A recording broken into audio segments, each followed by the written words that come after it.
तो hello guys, अब हम देखेंगे खान सर का वीडियो।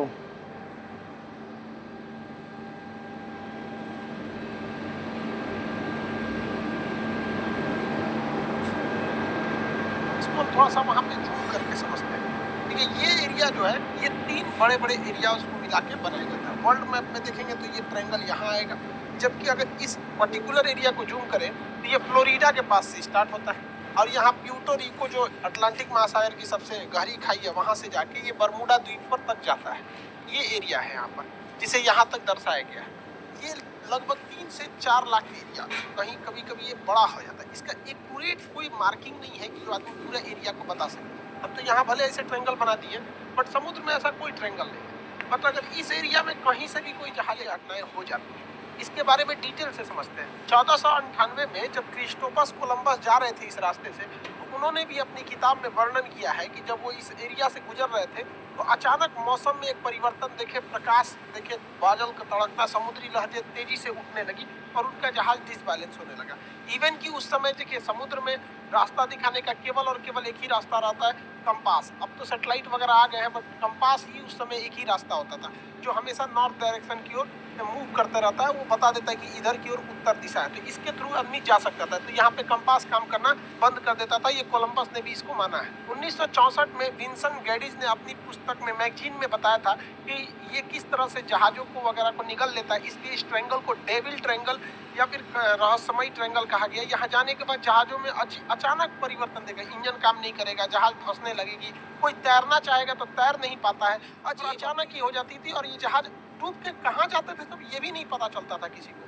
यूं तो यहाँ हजारों घटनाएं हुई हैं। कुछ फेमस घटना देखते हैं। अगस्त 1942 में अमेरिकी नौसेना के जहाज अपने रूटीन एरिया पे थे, सब उन्हें बम्बार्डमेंट करके स्टेशन से टूट जाता है। उसमें लगे हुए इंस्ट्रूमेंट काम करना छोड़ देते हैं। उनका नेविगेशन सिस्टम पूरी तरह फेल हो जाता है। सब में एक कॉमन समस्या देखी जाती है कि उनका कंपास काम नहीं कर रहा होता और ये जहाज पूरी तरह ध्वस्त हो जाता है। इसको खोजने के लिए 2 दिन बाद रेस्क्यू टीम जाती है। रेस्क्यू टीम का भी पता नहीं चलता है क्योंकि वो भी उसी रास्ते से जा रही होती है जहां से उनका लास्ट लोकेशन ट्रेस किया गया था।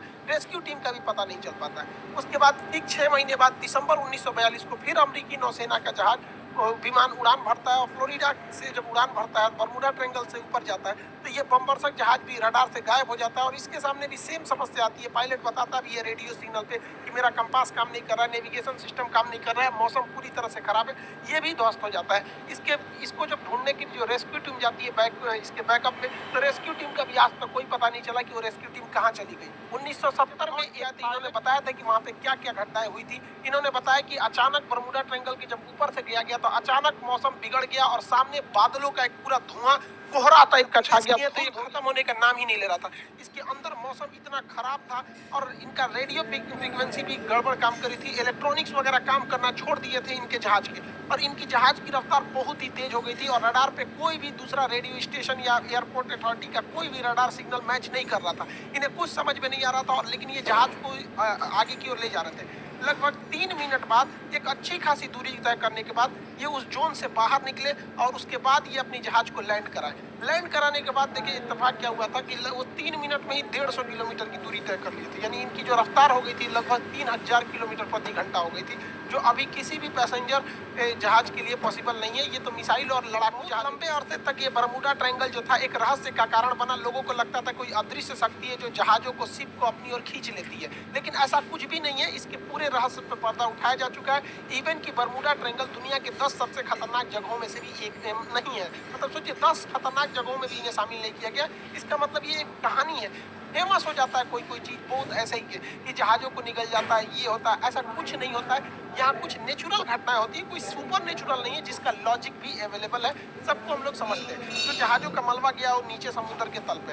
देखिए यहाँ जो एरिया है बरमूडा का, जो एरिया, इस एरिया के नीचे ज्वालामुखी है सब, और ये ज्वालामुखी विस्फोट करते हैं सब। जब भी ज्वालामुखी विस्फोट होता है तो कुछ जहरीली गैसें निकलती है। इसमें मीथेन वगैरह की मात्रा निकलती है। मीथेन गैस वगैरह जब पानी से मिलता है तो उसकी डेंसिटी को एकदम घटा देता है। जब डेंसिटी, समुद्र की डेंसिटी घट जाती है, तो जहाजों को डिजाइन किया गया रहता है समुद्र की डेंसिटी के हिसाब से, उसके घनत्व के हिसाब से, ताकि वो ऊपर तैर सके।